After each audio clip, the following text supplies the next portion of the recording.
Suasana di Turki beberapa hari terakhir benar-benar jadi sorotan, khususnya bagi pecinta voli Indonesia. Klub Manisa BBSK yang biasanya identik dengan nama Megawati Hangestri tiba-tiba tampil tanpa sang mega bintang. Namun alih-alih terpuruk, tim justru menunjukkan daya juang luar biasa. Dalam laga uji coba melawan Çanakkale BLD, Manisa sukses meraih kemenangan 3-1. Hasil ini bukan hanya sekedar skor, melainkan bukti bahwa Manisa masih punya nyali besar meski tanpa pemain-pemain kunci.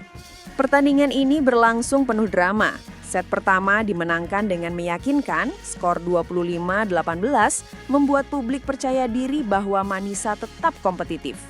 Namun di set kedua, Çanakkale bangkit dan menutup dengan skor 20-25. Situasi ini seakan mengingatkan semua orang bahwa kehilangan Megawati dan Betul Taskiran bukan hal sepele. Serangan Manisa sempat tumpul, koordinasi terlihat goyah, tetapi momen krusial justru terjadi di set ketiga. Dengan determinasi tinggi, para pemain Manisa berhasil merebut kemenangan tipis 26-24. Set keempat pun ditutup dengan skor 25-20, memastikan kemenangan 3-1 bagi tim. Yang paling mendapat sorotan dari laga ini adalah Dennis Emerelli, opposite yang ditunjuk menggantikan peran Megawati. Banyak yang awalnya meragukan kemampuannya, tapi Dennis menjawab dengan performa solid. Serangan-serangannya cukup efektif, bahkan mendapat apresiasi dari Volley-mania Indonesia yang setia memantau jalannya pertandingan.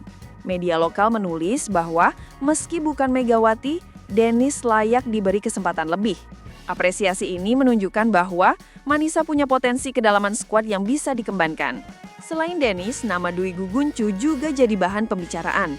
Ia tiba-tiba harus tampil penuh sebagai setter utama setelah henggangnya Betul Taskiran. Tugasnya amat berat, mengatur serangan tanpa adanya Megawati sebagai target utama. Namun Dwi Gu mampu menjalankan peran itu dengan cukup baik. Memang masih ada momen ragu dan setnya belum sehalus Betul, tapi di balik tekanan besar itu, ia memperlihatkan mental baja. Banyak pihak menilai, laga melawan Çanakkale bisa jadi batu loncatan penting bagi karirnya. Tak kalah menarik, muncul sosok baru misterius dalam skuad Manisa. Dalam foto yang diunggah klub, tampak wajah yang belum dikenal publik.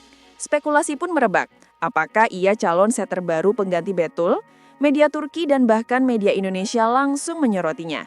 Identitas pemain ini masih dirahasiakan, membuat rasa penasaran semakin besar. Beberapa menduga ia pemain trial, sebagian lain berspekulasi bahwa klub sudah diam-diam mengamankan pengganti permanen. Drama ini menambah cerita menarik seputar Manisa. Bagi Volley-mania, kemenangan melawan Çanakkale menjadi angin segar. Banyak fans sempat khawatir Manisa akan terpuruk tanpa Megawati. Tapi hasil ini membuktikan bahwa semangat tim tetap terjaga. Ribuan komentar bermunculan di media sosial memuji kerja keras tim. Meski tanpa Megatron, Manisa masih bisa berjuang, tulis salah satu warganet. Ada pula yang menganggap kemenangan ini sebagai bukti bahwa Manisa punya mental juara, tak mudah runtuh meski kehilangan pemain bintang. Namun, kemenangan ini tentu bukan akhir cerita. Justru laga uji coba ini memperlihatkan banyak PR bagi pelatih Gorkem Kazan. Misalnya kualitas receive yang masih naik turun, komunikasi antar pemain yang kadang kurang jelas, serta daya tahan fisik beberapa pemain muda. Jika ingin bersaing di liga, Manisa harus segera membenahi hal-hal tersebut. Lawan di kompetisi resmi tentu jauh lebih kuat dari Çanakkale.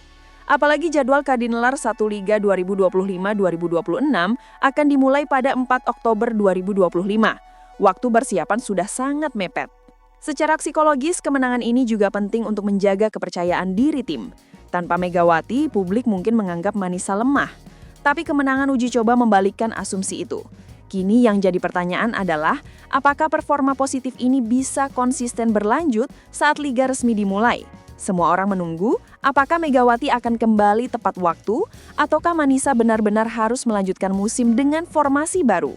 Hal yang pasti, pertandingan melawan Çanakkale telah membuka mata banyak pihak. Manisa bukan sekedar tim Megawati. Klub ini punya kedalaman, punya pemain yang mau berjuang, dan punya pelatih yang berani mengambil resiko. Walaupun publik masih merindukan sosok Megatron di lapangan, mereka juga mulai belajar menghargai pemain lain yang berjuang sekuat tenaga menjaga nama Manisa. Dalam konteks yang lebih luas, cerita ini menegaskan satu hal. Voli bukan hanya tentang satu bintang, tapi tentang kerja sama tim. Megawati memang mesin poin, Tapi tanpa dukungan rekan tim, ia tidak akan bersinar. Begitu pula sebaliknya, tim harus belajar tetap berdiri meski bintangnya absen. Dan malam melawan Canakkale, Manisa berhasil membuktikan itu.